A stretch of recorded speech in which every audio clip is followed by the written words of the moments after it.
Hello everyone, welcome to my channel. तो हम लोग पढ़ रहे हैं 10th का magnetic effect of electric current.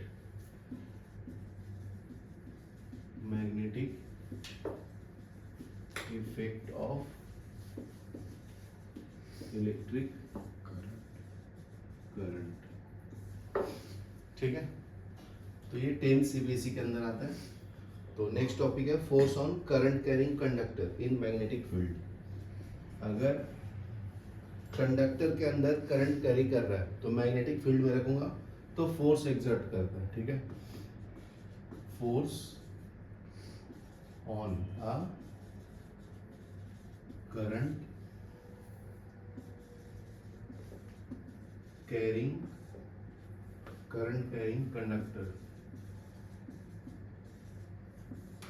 Conductor in a magnetic field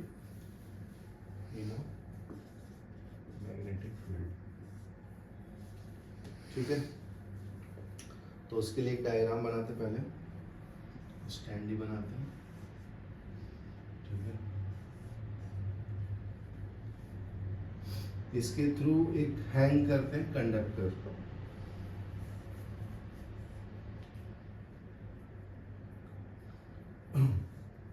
ये कंडक्टर है, ये वायर है,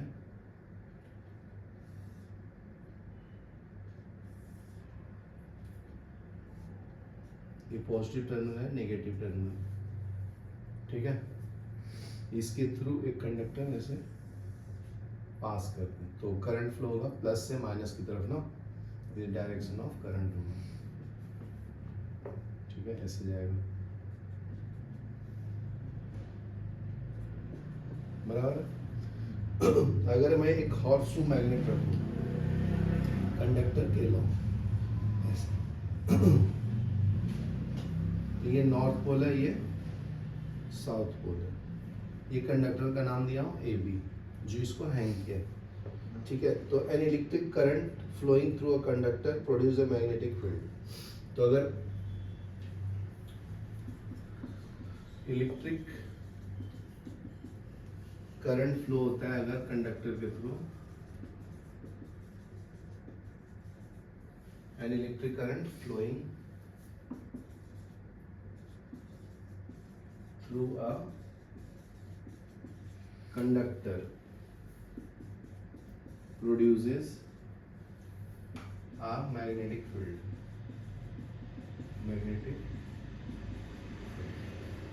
ठीक है, the field so produced exert a force on magnet placed in the vicinity of the conductor.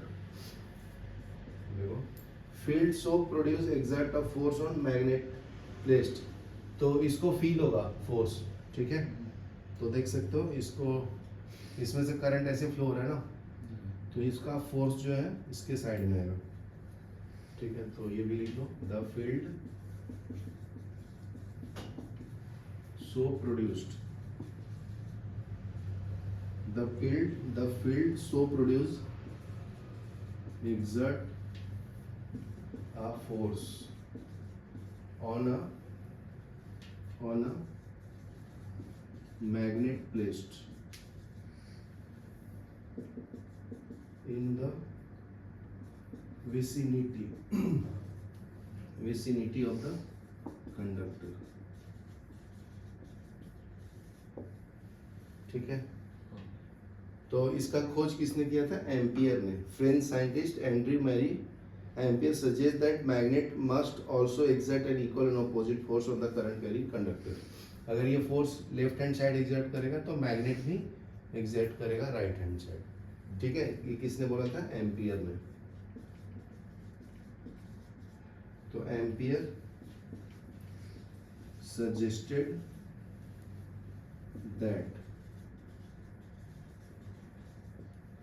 that magnet must also exert an equal and opposite force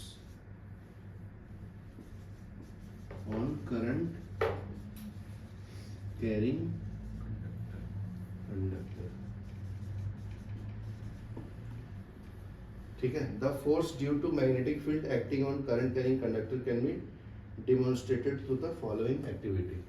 तो ये कितना force exert करेगा मैग्नेट, तो ये एक्सपेरिमेंट के थ्रू एक्सप्लेन करेंगे। ठीक है, यहाँ तक लिखो, फिर नेक्स्ट बताता हूँ। ठीक है, ये डायग्राम के नीचे लिखना तो लिख सकते हैं, current carrying rod A B experience a force perpendicular to its length. ठीक है, ये लेंथ के परपेंडिकुलर फोर्स ये एक्सर्ट करेगा। ठीक है, and magnetic field support for the magnet is not shown here. ठीक है, तो ये लेंथ के परपेंडिकुलर फोर्स एक्सर्ट होगा। नेक्स्ट पॉइंट क्या है इसमें, displacement of rod in the above activity suggests that force is exerted on the current carrying aluminum rod when it is placed in magnetic field। अगर displacement of rod हो रहा है, ठीक है, मतलब ऐसे हैंग किया हूँ, ये डिस्प्लेस हो रहा है, ठीक है, इतना डिस्प्लेस हुआ, तो इसका मतलब क्या है ये जी, मान लो इसके तरफ डिस्प्लेस हो रहा है नीचे की तरफ, तो इसका मतलब ये फोर्स को एक्सर्ट कर रहा है। ठीक है, तो नेक्स्ट लिखो, displacement of rod AB in above activity suggests that a force is exerted on current carrying aluminum rod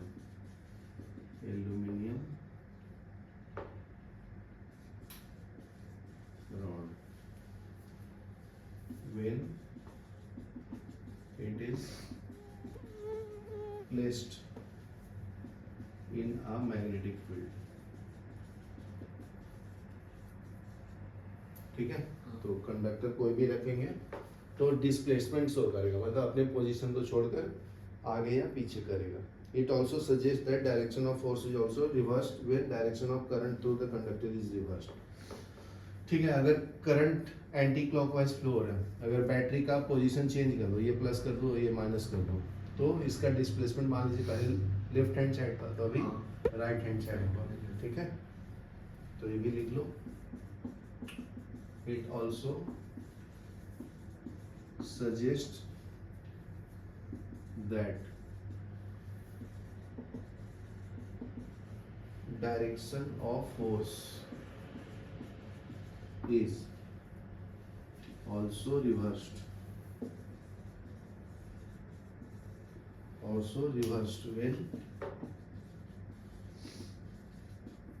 when direction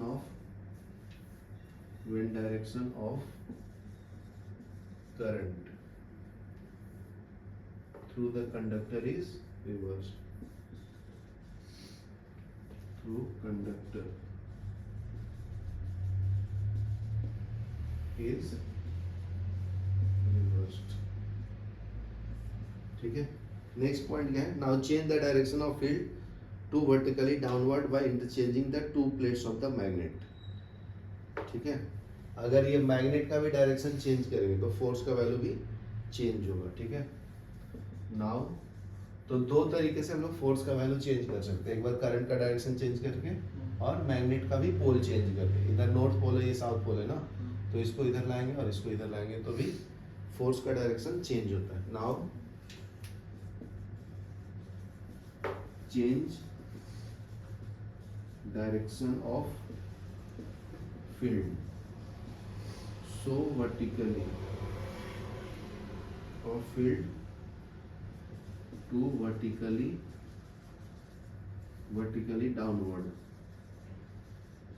downwards by interchanging two poles of the magnet। ठीक है, मैग्नेट का पोल चेंज करके भी force की value change कर सकते हैं। यहाँ तक लिखो, फिर नेक्स्ट बताता हूँ। ठीक है, तो डायरेक्शन ऑफ मैग्नेट चेंज करेंगे, नॉर्थ पोल ऊपर साउथ पोल ऊपर, तो direction of current also changes. तो ये भी पॉइंट लिख लो, it is once again observe that direction of force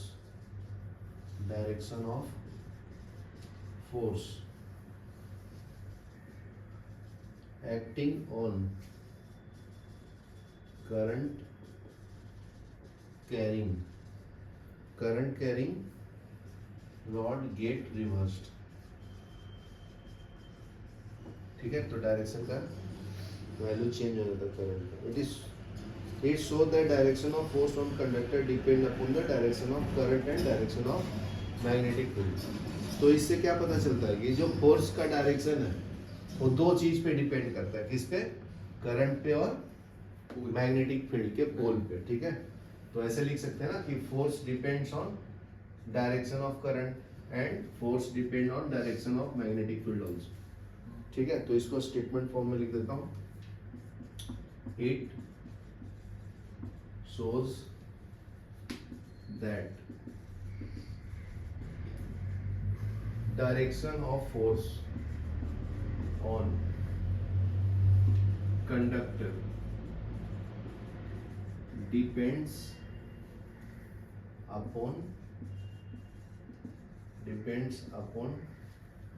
direction of current and direction of magnetic field.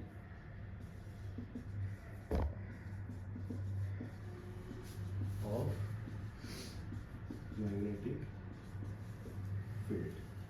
ठीक है, experiment has shown that displacement of rod is largest when the direction of current is at right angle. ठीक है, तो displacement सबसे ज्यादा कब होता है? जब ये एक दूसरे के परपेंडिकुलर होता है या 90 डिग्री पे होता है. ठीक है, तो ये भी लिख लो फिर. Experiment have shown that displacement of rod is largest when direction of current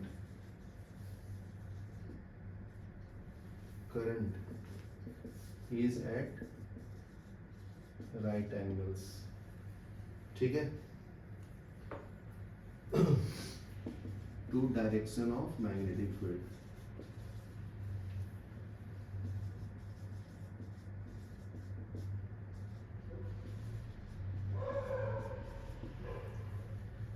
In such a condition we use a simple rule to find the direction of force of the conductor. ठीक है, तो simple rule use पढ़ेंगे हम लोग, Fleming left hand rule. यहाँ तक लिखो, फिर मैं एक्सप्लेन करता हूँ. फ्लेमिंग, ये एक्टिविटी जो है जी 12.7 वाला. ठीक है, in activity 12.7 we consider the direction of current and magnetic field perpendicular to each other.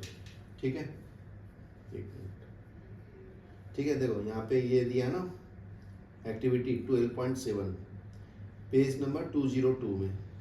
Take a small rod AB using two connecting wire. Suspended it horizontally from the stand as shown in the diagram. तो horseshoe magnet लिखा है ना, तो इसी के बारे में बोल रहा है, ये एक्टिविटी के बारे में. ठीक है, तो मैं बता देता हूँ अभी. तो देखो, we consider the direction of current and that of magnet field perpendicular to each other. Found that force is perpendicular to both. ठीक है, तो ये ऑब्जर्वेशन से आता है. ठीक है, we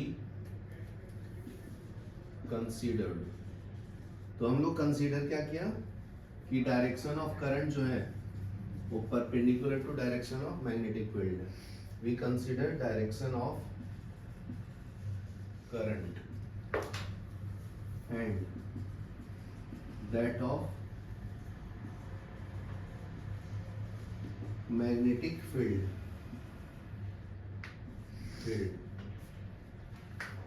is perpendicular to each other. एक दूसरे के परपेंडिकुलर है. And found that force is perpendicular to both of them। ठीक है, मतलब सिंपल है। देखो अगर एक्स एक्सिस पे करंट है और वाई एक्सिस पे मैग्नेटिक फील्ड है तो फोर्स क्या है जेड एक्सिस में।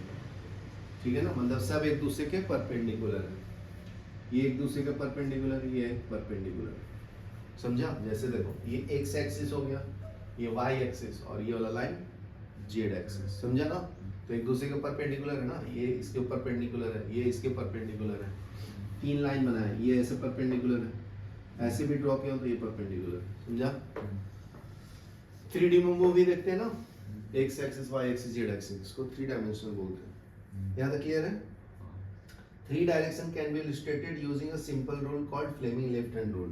तो इसको हम लोग बताने के लिए क्या यूज करते हैं? Fleming left hand rule. The 3 direction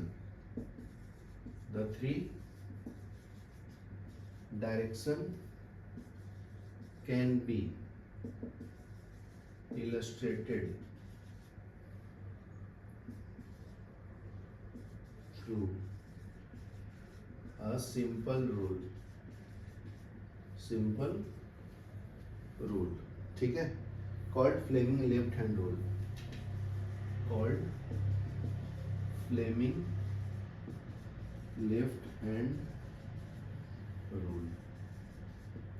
ठीक है, यहां तक लिखो, फिर मैं एक्सप्लेन करता हूँ। अभी मैं एक्सप्लेन कर देता हूँ फ्लेमिंग लेफ्ट हैंड रूल। तो देखो, तो नेक्स्ट पॉइंट क्या है? According to this rule. ठीक है, तो कौन सा rule? Fleming left hand rule. ये आता है एग्जाम में 12th बोर्ड में, 10th बोर्ड में, याद रखना अच्छे से। ठीक है, according to this rule stretch the thumb. According to this rule stretch the thumb. ठीक है, 4 finger and middle finger of your left hand। ठीक है, तो फ्लेमिंग लेफ्ट हैंड रूल ऐसे।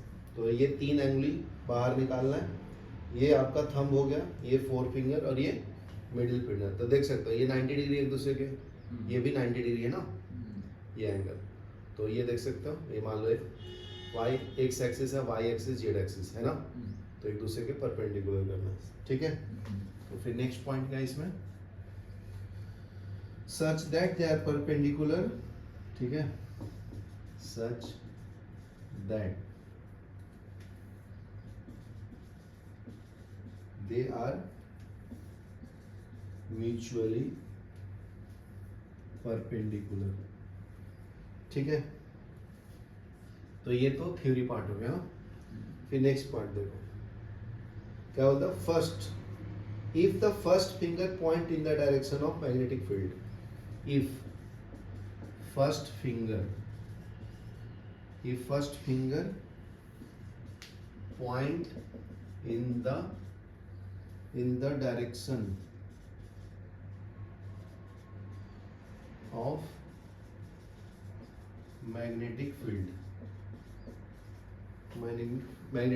ठीक है, तो पहले ना ये डायग्राम बनाता हूँ। तो ये मान लीजिए, ये आप मान लो थंब है। ठीक है, और ये इसके ऊपर वाला ये फर्स्ट फिंगर हो गया ना, फिर उसके बाद 4 फिंगर, फिर मिडिल फिंगर ना। तो ये थंब के बाद क्या है? ये 4 फिंगर। बराबर है। उसके बाद आउटवर्ड में 90 डिग्री के ऊपर ये ऐसे बनाता हूँ, ये आपका मिडिल फिंगर। यहाँ तक क्लियर है? हाँ।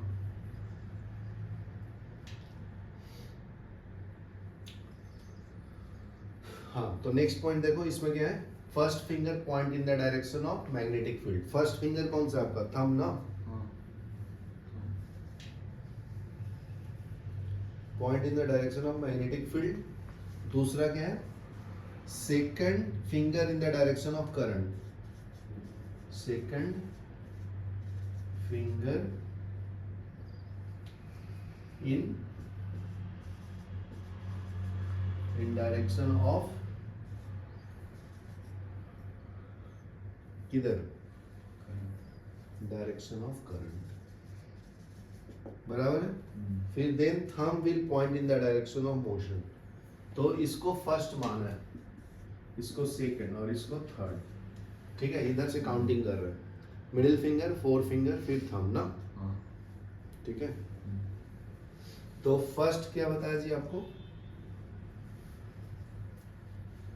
क्या लिखा है, first finger point in the direction of magnetic field, ठीक है। तो इसका अगर डायरेक्शन बनाऊं तो ये ऐसे दिखेगा, ये आपको फील्ड बता रहा है, ये आपका फोर्स बता रहा है, और ये करंट का डायरेक्शन बता रहा है,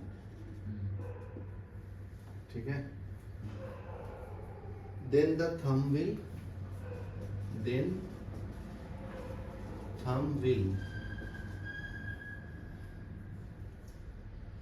then thumb will point in the direction of motion, point in direction of motion, ठीक है। और force acting on the conductor, और force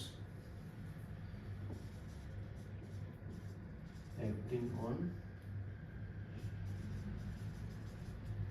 conductor, यहाँ तक क्लियर है। The device uses current carrying a conductor magnetic field include electric motor। तो इसका use कहाँ पे करते हैं, इलेक्ट्रिक मोटर में, इलेक्ट्रिक जनरेटर में, लाउड स्पीकर में, माइक्रोफोन में, मेजरिंग इंस्ट्रूमेंट में, ठीक है। तो ये जो थंब है, थंब क्या बताता है, मोशन। तो थंब के नीचे लिखो मोशन, ठीक है।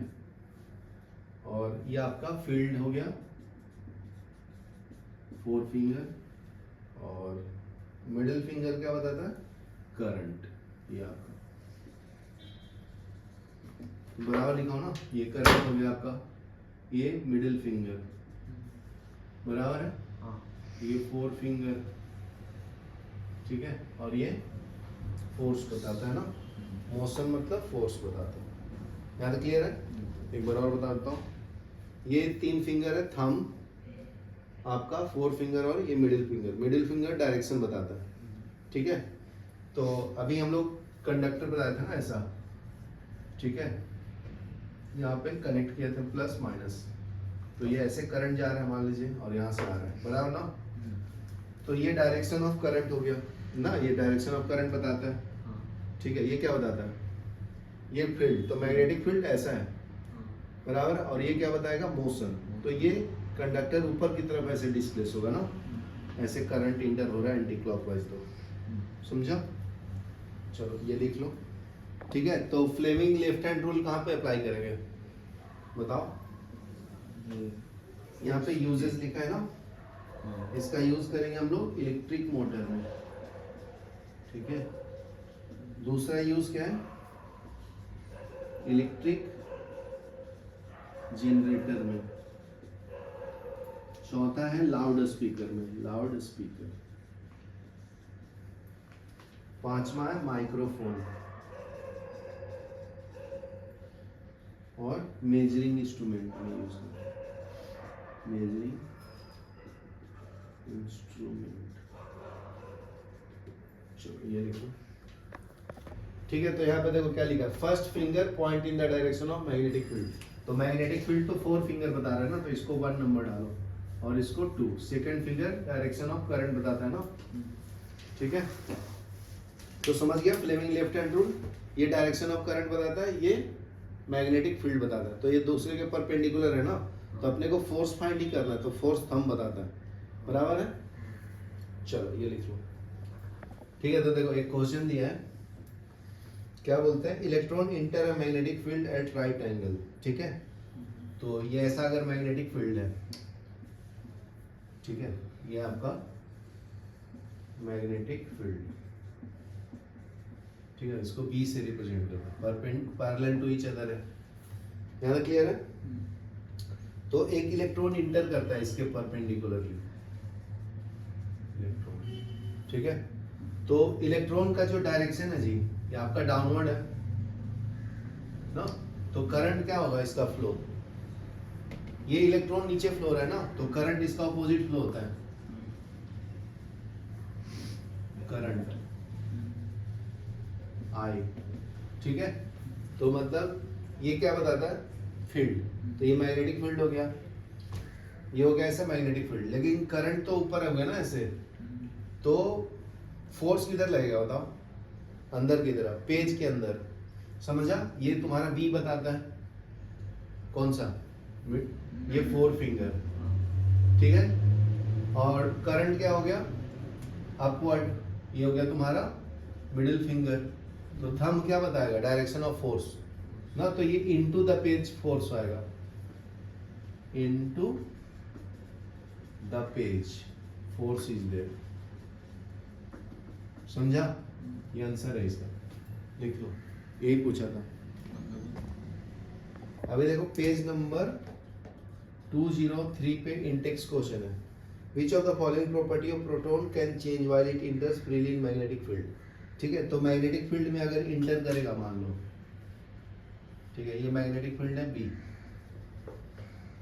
तो इसके अंदर अगर प्रोटॉन इंटर करेगा जी, ठीक है, मान लो ऐसे प्रोटॉन इंटर कर रहा है, ठीक है, तो उसका पाथ चेंज हो जाएगा ना, मैग्नेटिक फील्ड में आएगा तो डिफ्लेक्शन शो करेगा, ऐसे मान लो सर्कुलर पाथ में गया, तो सर्कुलर पाथ में गया, तो सर्कुलर पाथ में क्या चेंज होता है, वेलोसिटी चेंज होता है, ठीक है ना, और मोमेंटम चेंज होगा, मोमेंटम क्या होता है, मास इनटू वेलोसिटी, पी क्या है, मोमेंटम, मोमेंटम वेलोसिटी के ऊपर डिपेंड करता है ना, तो वेलोसिटी चेंज तो मोमेंटम चेंज, क्योंकि हर एक डायरेक्शन में इसका सर्कुलर पाथ में मूव करेगा, तो यहाँ पे वेलोसिटी ऐसे है, क्योंकि वेलोसिटी डायरेक्शन और मैग्नीट्यूड दोनों बताता है ना, देखो इसका डायरेक्शन लेफ्ट में, यहाँ पे डाउन में, इसका राइट साइड में, फिर यहाँ पे अपवर्ड, बराबर है। तो वेलोसिटी चेंज तो मोमेंटम चेंज, इसका मास नहीं चेंज होगा, क्योंकि मास ऑफ प्रोटॉन जो है वो तो फिक्स है ना, फिक्स्ड वैल्यू है, मेरा मास तो सेम ही रहेगा ना, मैं 100 के स्पीड से भागूँ या 5 के या 10 से, तो स्पीड नहीं है, स्पीड तो सिर्फ मैग्नीट्यूड बताता है, तो ये भी नहीं और ये भी नहीं, ये और ये चेंज होगा, बराबर है। नेक्स्ट बोलता है, सेकंड इंटेक्स क्वेश्चन है, in activity 12.7 how do you think the displacement of rod AB will be affected if current in the rod is increased। तो देखो फोर्स जो होता है वो डायरेक्टली प्रोपोर्शनल टू करंट होता है, अभी बताया था ना, और फोर्स मैग्नेटिक फील्ड के ऊपर भी डिपेंड करता है, तो अगर करंट का वैल्यू बढ़ाऊंगा तो फोर्स भी बढ़ेगा और मैग्नेटिक फील्ड भी बढ़ेगा, क्योंकि ये भी फोर्स के डायरेक्टली प्रोपोर्शनल है ना, यहाँ तक क्लियर है। फिर बोलता है स्ट्रॉन्गर हॉर्स टू मैग्नेट, तो अगर मैग्नेटिक फील्ड बढ़ाओगे तो फोर्स भी बढ़ेगा, क्योंकि ये भी डायरेक्टेड है, तो ए भी करेक्ट है, बी भी करेक्ट है, बराबर है। If length of the rod is increased, तो लेंथ के ऊपर डिपेंड नहीं करता है ना ये, ठीक है, तो डजंट इफेक्ट। चलो ये लिख लो, फिर आगे बताते हैं। थर्ड में क्या बोलता है, थर्ड में बोलता है positively charge alpha particle projected towards the west, तो डायरेक्शन पहले बनाता हूँ, ये नॉर्थ, ये साउथ, ये ईस्ट, ये west, projected towards the west, ठीक है। तो अल्फा पार्टिकल जो होता है वो होता है पॉजिटिव चार्ज, ठीक है ना, तो उसको वेस्ट की तरफ प्रोजेक्ट किया है, is deflected towards north by magnetic field, लेकिन वेस्ट की तरफ किया है तो ये डिफ्लेक्ट इधर होता है, इधर नॉर्थ के साइड, तो एक दूसरे के परपेंडिकुलर हो गया, ठीक है, बाय मैग्नेटिक फील्ड, मतलब ये मैग्नेटिक फील्ड तुम्हें पता है ना, बी, तो ये कौन देता है, 4 फिंगर ना, और ये पॉजिटिव चार्ज है, मतलब ये प्रोटॉन है तुम्हारा, ठीक है। तो डायरेक्शन ऑफ मैग्नेटिक फील्ड किधर है जी, बताओ, मैग्नेटिक फील्ड तो ऊपर है ना, direction of magnetic field can be determined by Fleming left hand rule, we are in perpendicular to each other, thumb points towards the direction of magnetic force, middle finger direction of current देता है ना, ये पहले बताया था. So direction of positive charge is towards west, direction of current will be towards the west. ठीक है, direction of magnetic force is towards the north. तो सेम ही है, पहले ही बोला. तो magnetic field will be upward. तो ये तो बहुत सिंपल था ना. देखो ये क्या बताता है, ये डायरेक्शन ऑफ करंट और ये फोर्स तुम्हारा ऊपर है ना, तो ये तुम्हारा वेस्ट, ये नॉर्थ. तो अगर फोर्स पूछेगा तो अंदर की तरफ है, लेकिन मैग्नेटिक फील्ड पूछे ना तो अपवर्ड. बस इतना ही आंसर लिखना, ठीक है ना, अपवर्ड. तो ये किसके अनुसार बोला, फ्लेमिंग लेफ्ट हैंड रूल के अनुसार. तो जो प्रोटॉन का डायरेक्शन है वही डायरेक्शन ऑफ करंट है, डायरेक्शन ऑफ करंट, ठीक है ना. तो direction of current middle finger बताता है, बराबर है, ये अपवर्ड वाला. चलो ठीक है, नेक्स्ट पढ़ेंगे domestic electric circuit. Domestic electric circuit, ठीक है. डोमेस्टिक मतलब घर के अंदर कैसे इलेक्ट्रिसिटी सप्लाई होता है. In our homes we receive supply of electric power through a main supply called main और other supported through overheaded electric poles by understanding cables. ठीक है. One of the wire is supply is usually the red insulation cover, इसको live wire. तो इसमें क्या लिखेंगे point, जो red cover का वायर होता है ना, रेड इंसुलेशन कवर, वो कौन सा कलर का है, लाइव वायर, ठीक है. तो उसको हम लोग पॉजिटिव प्लेट बोलेंगे या पॉजिटिव सिग्नल. नेक्स्ट है another wire which black insulation is called neutral. तो जो ब्लैक कलर का होगा cover, cover is called neutral wire, बराबर है, उसको नेगेटिव बोलेंगे. थर्ड पॉइंट क्या है, in our country potential difference between. तो अवर कंट्री में पोटेंशियल डिफरेंस का वैल्यू क्या है, 220 वोल्ट आता है ना अपने घर के अंदर, ठीक है. At the meter board in the house this pass into the electric meter through a main fuse. तो एक फ्यूज यूज करते हैं, they connect to the line in the wire. These are supplying electricity to separate the circuit. Often, two separate circuits are used. One is 15 ampere rating and for appliances with higher rating such as geyser. तो 15 ampere का current कहाँ पे use होता है हम लोग, ये geyser में यूज करते हैं, वॉशिंग मशीन में या एयर कूलर्स में, ठीक है ना. और दूसरा जो सेपरेट करते हैं 5 एम्पियर रेटिंग फॉर बल्ब में यूज करते हैं, फैन में यूज करते हैं, ठीक है. Earth wire has insulation of green colour. जो अर्थिंग करते हैं वो ग्रीन कलर का होता है ना. अर्थ वायर इज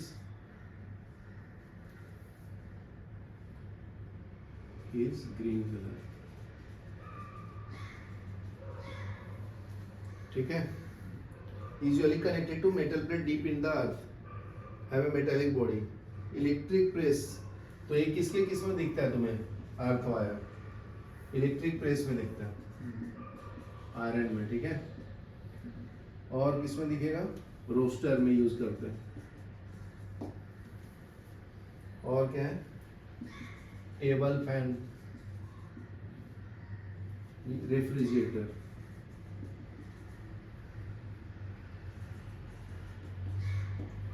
ठीक है. Metallic body is connected to earth which provides a low resistance conducting path for the current. It ensures that any leakage of current to metallic body appliances keep to the potential to the earth. तो इसका diagram दिया हुआ है common domestic use का. तो ये box बना लो, ये तुम्हारा लाइव वायर है जो रेड कलर का, ठीक है, लाइव वायर. इसी में से करंट आता है, इसको पॉजिटिव टर्मिनल में बोलते हैं. न्यूट्रल ऐसे जाता है, ये न्यूट्रल वायर, ठीक है. इसको बोलते हैं इलेक्ट्रिसिटी बोर्ड फ्यूज, ठीक है. फिर यहाँ पे मीटर लगा हुआ था ना ऐसा,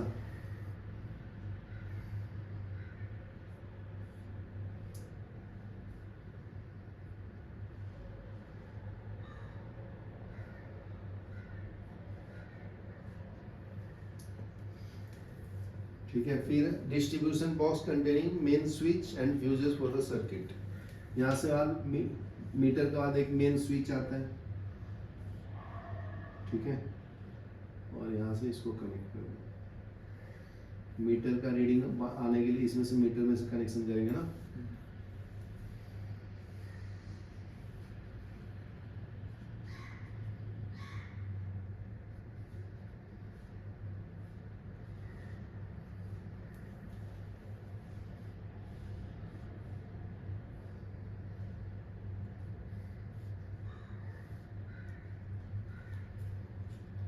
यहाँ पे तुम्हें 220 वोल्ट मिल गया। अभी यूज करो, यहाँ पे प्लग लगा दिया, ठीक है, मान लो यहाँ पे लगा दिया, आयरन यूज करो, तो आयरन यूज करेगा तो मीटर का रीडिंग बढ़ेगा ना, ठीक है।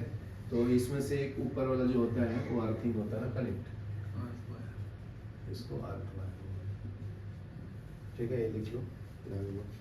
एक पॉइंट क्या बोलता है इसमें जी, each appliance has a separate switch on and off the flow of current through it. In order that each appliance has equal potential difference, they are connected parallel to each other.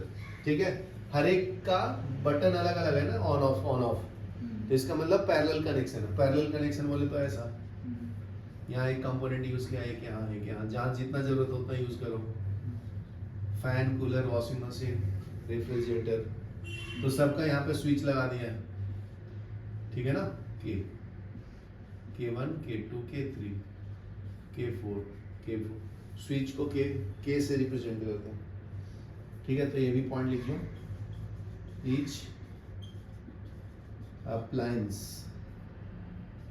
Has a separate switch to on and off, on and off, ठीक है। The flow of current through it, in other that each appliance has potential difference, they are connected parallel to each other,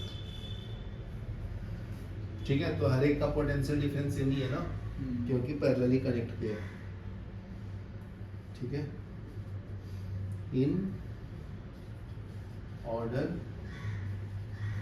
that each appliance has equal potential difference,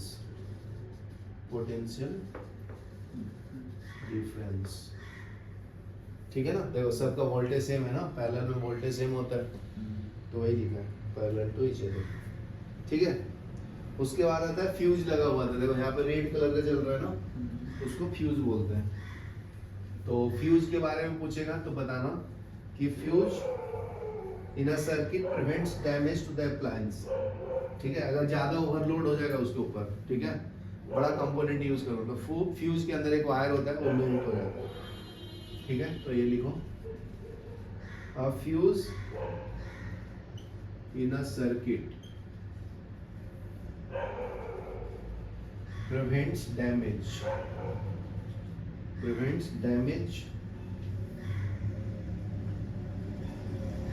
to the appliances and circuit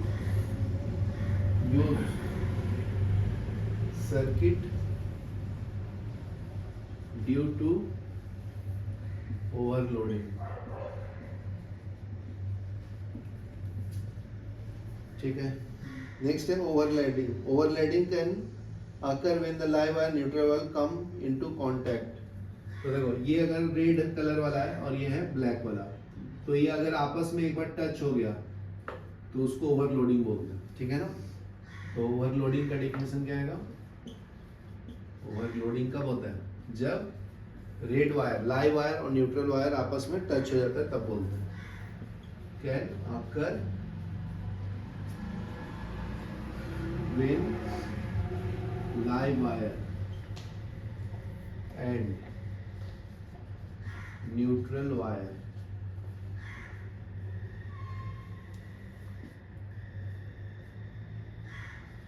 come into direct contact. ठीक है. In such a situation, current in the circuit abruptly increases, called short circuit. तो इसके कारण क्या हो जाता है, contact होने से डायरेक्ट करंट फ्लो होने चालू हो जाता है, उसको हम लोग शॉर्ट सर्किट बोलते हैं. ठीक है.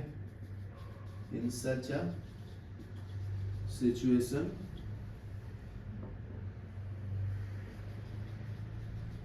करंट इन सर्किट अब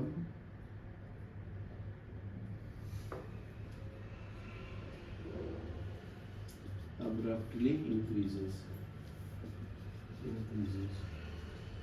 called short circuit, called short circuit. समझा. The use of electric fuse prevent the electric circuit and appliance from possible damage. Joule setting take place in this. चलो यहाँ तक रखो, बस हो गया.